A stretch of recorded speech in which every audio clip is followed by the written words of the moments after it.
안녕하세요. 저는 30대 후반 남자입니다. 세상에는 참 다양하게 미친 사람들이 많다곤 하지만 제 주위에도 그런 사람이 있을 줄은 정말 꿈에도 몰랐던 것 같아요. 저희 부부에게 일어난 일에 대해 사연을 적어 보내봅니다. 제 아내는 많이 나아졌지만 여전히 많이 불안해하고 있어서 불특정 다수인 여러분들이 제 이야기를 듣고 아내에게 잘했다고 얘기를 해주셨으면 좋겠다는 마음에 익숙하지 않지만 글을 써내려가 봅니다. 다소 길고 서투른 글이 되더라도 너그럽게 양해 부탁드려요. 이렇게 사연을 보내보는 것을 태어나서 처음 해봐서 걱정스럽네요. 제가 풀어나갈 이야기는 바로 처가댁과 관련한 이야기입니다. 제 아내의 집안일인 것이죠. 제 아내는 좋게 말하면 지고지순한 타입의 여자고 나쁘게 말하면 휘둘리기 쉬운 사람이에요. 약간 본인의 줏대가 없다고 해야 하나? 중요한 결정을 내려야 하는 순간에도 꼭 물어보는 사람이죠. 저는 아내가 그런 모습을 보이지 않든 아내란 사람 자체를 사랑합니다. 누군가가 보기엔 우유부단하단 말을 할 것이고 누군가가 보면 순하다고 얘기할 것이 분명해요. 하지만 그런 모습들조차도 제 눈에는 사랑스럽게만 보이거든요. 저는 20대 초반에 카페에서 공부하고 있는 아내를 보고 말 그대로 첫눈에 반했습니다. 그래서 정말 끈질기게 쫓아다녔고 구애했어요. 아내는 처음에 제 마음을 거절했지만 1년 동안 쫓아다녔더니 그 정성에 감동을 한 것인지 제 고백을 받아줬죠. 그렇게 제 나이 28에 4살 어린 아내와 연애를 시작했습니다. 아내와 연애를 하면서 전 더욱 행복해졌습니다. 아내는 항상 제가 저의 꿈과 같은 그런 것들의 허황된 헛소리처럼 두루뭉술하게 얘기를 해도 늘 진지한 눈빛으로 고개를 끄덕이며 그 이야기에 대해 호응을 해주었는데 그 제스처에서 아내는 제가 무슨 말을 해도 제 편을 들어줄 것 같다는 생각이 들었고 더욱 좋아졌죠. 저는 아내가 조용히 미소를 지으며 끄덕이는 얼굴을 할 때가 제일 예쁘게 보였어요. 온몸으로 제 편이라는 걸 알려주는 듯한 느낌이었거든요. 사실 저는 어렸을 때부터 좀 외롭게 컸어요. 부모님 두 분 다 맞벌이를 하셔서 바쁘게 사셨고 제게 형제나 친척이나 아무것도 없었죠. 혼자 해야만 했고 혼자 해내야만 했거든요. 그래서 온몸으로 제 편이란 걸 알려주는 여자친구에게 더 빠지지 않을 도리가 없었죠. 그렇게 연애를 몇 년 하다가 결혼을 했습니다. 제 나이가 30이 되던 해였어요. 저와 아내 둘 다 친구들을 포함해 가장 먼저 하는 결혼이었습니다.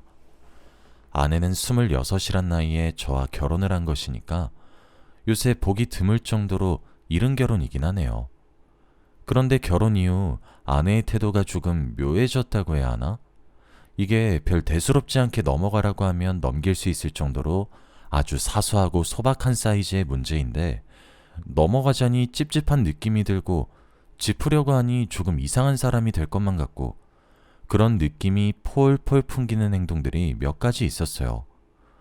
그래도 사랑하는 아내인데 뭔들 이해하지 못했겠습니까?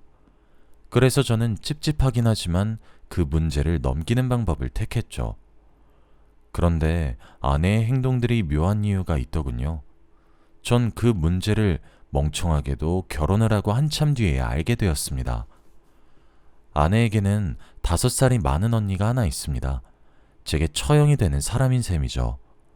저는 연애하던 시절부터 처형을 만났었는데 처형은 저를 조금 불편해하는 것 같았어요. 그래서 제가 정말 하나부터 10까지 전부 맞춰주었습니다. 처형은 정말 겉으로 보기에 완벽한 사람이었습니다.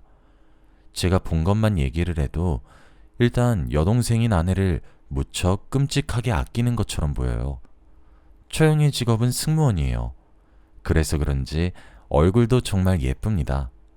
비행을 하는 날이면 면세점에 들려서 꼭 아내 몫의 화장품이나 명품 지갑, 명품 가방 등등 조그마한 것이라도 꼭 사오고 저희 부부끼리 오붓하게 맛있는 거나 사 먹으면서 데이트하라며 레스토랑 상품권도 턱턱 손에 쥐어주시거든요. 일단 적어도 물질적으로 아내에게 해주는 것을 보면 정말 많이 아끼는 것처럼 보입니다. 그리고 처형의 성격이 정말 똑부러지다는 생각이 들 정도로 야무진 사람이라서 아내가 잘못된 선택을 하거나 이런 경우가 생기면 꼭 아내를 붙잡고 하나부터 열까지 줄줄줄 따지고 들기도 합니다. 좋게 말을 해봤자 좀 피곤한 성격인 정도인데 이게 듣는 사람이 불편해서 그러지 못하게 하면 막 불편해서 죽을 것 같은 감정들이 다 모여서 아내도 맞춰주고 있는 것 같아요. 그래도 표면적으로 자매끼리 서로를 살뜰히 챙기기도 하고 나빠 보이지도 않아서 별 걱정을 하지도 않았어요. 아니, 사실 아무런 생각이 없었다고 봐야 더 정확하겠네요. 연애하던 시절부터 되게 찝찝했습니다. 처형이 제게 표면적으로는 무척 잘해주었거든요. 그런데 뒤를 돌아서면 저를 불편해한다는 듯 아내에게 뉘앙스를 흘리니까 난감하더라고요. 제가 아내에게 그렇게 실례였나 물어보면 아내조차 자신의 언니 편을 드는데 제가 아무리 스스로를 객관적으로 파헤쳐봐도 그 정도로 무례한 사람이 아니었거든요. 그래서 매번 조금 억울했던 것 같아요. 그리고 왠지 모를 위화감이 들기 시작했죠. 그러던 어느 날이었습니다. 제가 그 위화감의 정체를 알게 되어버린 것이죠. 그때 저는 회사에서 출장을 가야 했던 날이었고 아내는 일을 하러 가지 않는 휴무 날이었어요. 처형도 비행이 쉬는 날이었나 보더군요. 3박 4일간의 출장 일정이었고 아내가 그 짐을 손수 싸주었고 잘 다녀오라고 절 배웅해 주었죠. 이 맛에 결혼하는구나 하고 출장을 떠났고 정말 열심히 일을 했어요. 그런데 출장에서 클라이언트와 협상이 정말 빠르게 이루어지게 되었고 3박 4일간의 일정을 생각했던 저희는 예상보다 하루 일찍 빠르게 돌아올 수 있었습니다. 회사 측에서는 저희의 성과에 크게 기뻐했고 흡족해 했습니다. 그래서 그런지 하루 일정이 빠르게 완료된 만큼 회사에 출근을 하지 말고 휴가를 보내라고 하셨죠. 신이 난 저는 아내에게 이 같은 사실을 알려주려고 전화를 걸었습니다. 그런데 세 차례 전화를 거는 동안 아내가 전화를 전부 받질 않았죠. 메시지를 남길까 했지만 그냥 그러기보다는 서프라이즈 이벤트로 아내를 깜짝 놀래켜야겠다는 생각을 했습니다. 집으로 돌아오는 길에 와인과 케이크와 꽃다발을 샀고 정말 기쁘고 가벼운 마음으로 집을 들어왔어요. 그런데 절 맞이한 것은 환하게 활짝 웃고 있는 아내의 모습이 아니라 개판 5분 전인 집안꼴이었습니다. 접시랑 컵은 산산조각이 나 있어서 주방 근처에는 유리조각이 즐비했어요. 그냥 누군가가 집을 여기저기 뒤진 것은 아닌가 합법적인 의심이 들 정도로 난장판이었어요. 정말 심장이 덜컥 내려앉는 것 같았고 아내를 찾아 헤맸습니다. 혹시 무슨 일을 당해서 제 전화를 못 받은 것은 아닌가 싶은 마음에 정말 발을 동동 굴렸죠. 집안 어디를 찾아도 아내의 모습은 코빼기도 비춰지지 않았어요. 그러던 순간 한 통 전화가 울리더라고요. 모르는 번호로 걸려온 전화에 혹시나 하는 마음으로 전화를 받았어요. 경찰서인데 아내분 때문에 전화를 드린 것이라며 경찰서로 나와달라고 하시더군요. 가슴이 철렁 내려앉았고 정말 다급히 차를 몰아 경찰서로 향했습니다. 사고가 나지 않은 것이 천만다행일 정도였죠. 경찰서에 간 저는 저희 집이 그 꼴이 난 진실을 마주할 수 있었습니다. 그리고 범인은 처형이었죠. 처형은 제가 3박 4일간의 출장을 떠난다는 사실을 알고 있었고 그때 본인의 비행기도 쉬어서 그런지 무슨 대낮부터 술을 진탕 잡수셨나 봅니다. 그리고 다른 때와 다름없이 만만한 동생인 제 아내를 불러냈다고 해요. 전 그동안 여태껏 아무것도 몰랐는데 매번 그런 식으로 행동했다 하더군요. 그런데 아내가 이번에 휴가를 받게 된 이유가 몸이 너무 좋지 않아서였어요. 그래서 제가 출장을 간 기간에 아내 혼자 마음 놓고 쉬기 위해서 3박 4일 동안 휴가를 쓴 거였죠. 마침 처형이 전화를 걸었을 때 아내는 곤히 자고 있었나 봅니다. 그리고 술에 취한 처형은 그 사실에 매우 분노했더군요. 술에 진탕 취해 저희 신혼집의 초인종을 눌렀고 그 소리에 자다 깬 아내는 깜짝 놀라 문을 열어줬죠. 그리고 처형의 깽판은 시작된 거였어요. 입에 차마 담기 힘들 정도로 험한 욕설은 기본이었고 손에 잡히는 것들은 죄다 깨부시고 던지고 난리가 아니었나 봅니다. 그 와중에 저희 아내에게 손끝 하나 대진 않았더군요. 아내에게 상처가 생기면 제가 바로 알게 될 테니까요. 그런데 그 난리는 아내에게 수년 동안 이어져 왔었던 일이었고 그렇게 화가 나서 눈이 돌아간 자신의 앞일을 아내는 말릴 수 없었다고 생각하고 있던 거였습니다. 몰랐다고 미안하다고 무릎을 꿇고 두 손 모아 싹싹 빌었는데도 처형은 화를 풀지 않았고 그 괴성과 소란에 결국 저희 이웃 주민의 신고로 경찰이 출동한 거였습니다. 출동한 경찰이 처형에게 수차례 경고를 했음에도 불구하고 처형의 난동은 멈춰지지 않아 결국 체포할 수밖에 없었다고 하더라고요.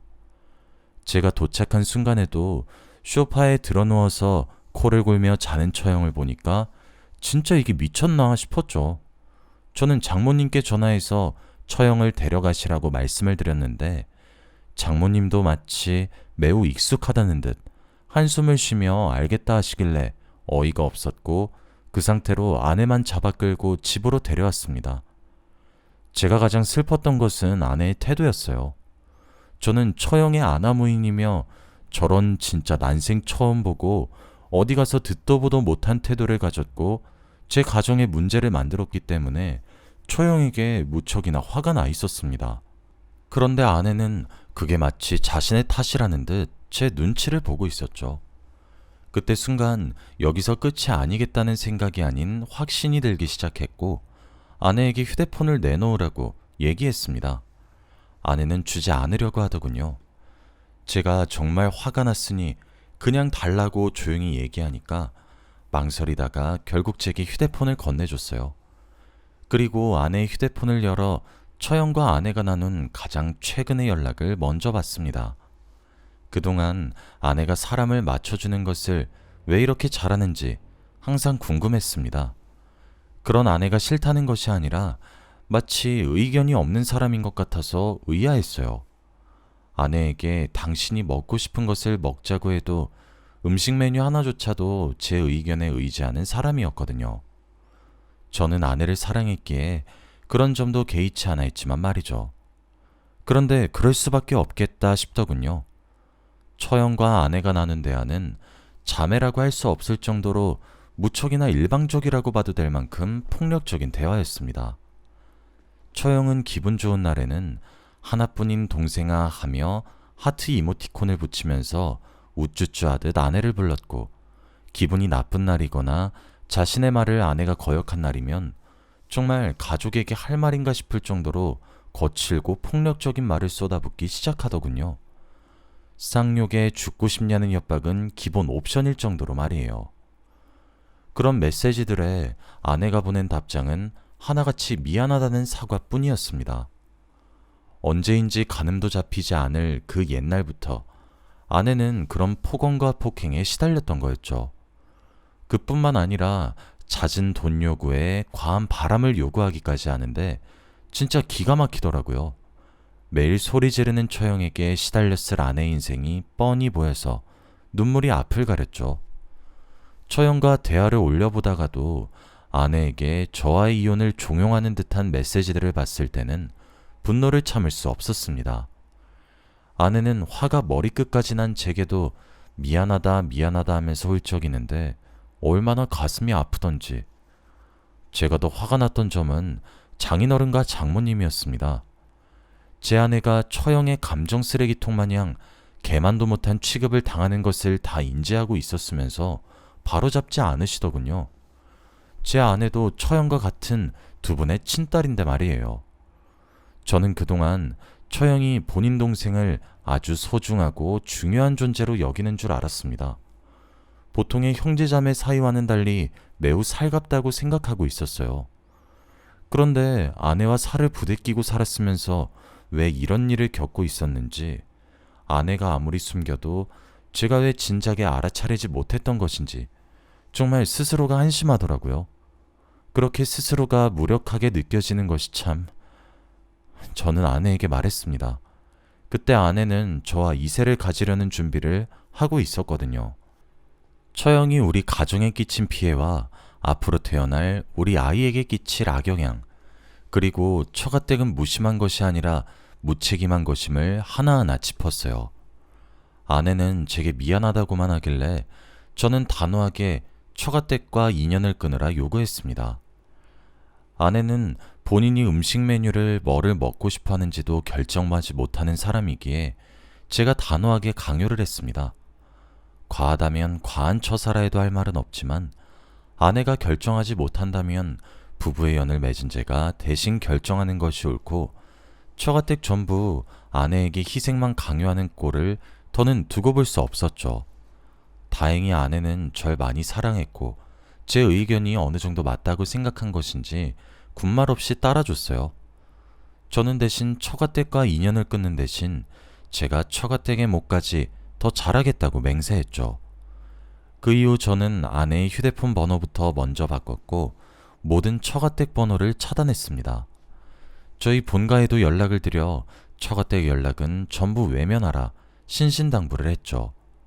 저와 아내는 집부터 바로 이사했어요. 조금 무리해서 말이죠. 아내에게는 이직을 권유했고 그렇게 처가댁이랑 연을 끊었습니다. 저는 아내의 손을 잡고 정신과에 데려갔어요. 심리치료를 받기를 권했죠. 처음 아내는 치료에 대해 거부하는 듯한 반응을 보였지만 제가 일사천리로 착착 진행하니까 마지못해 따라오더라고요.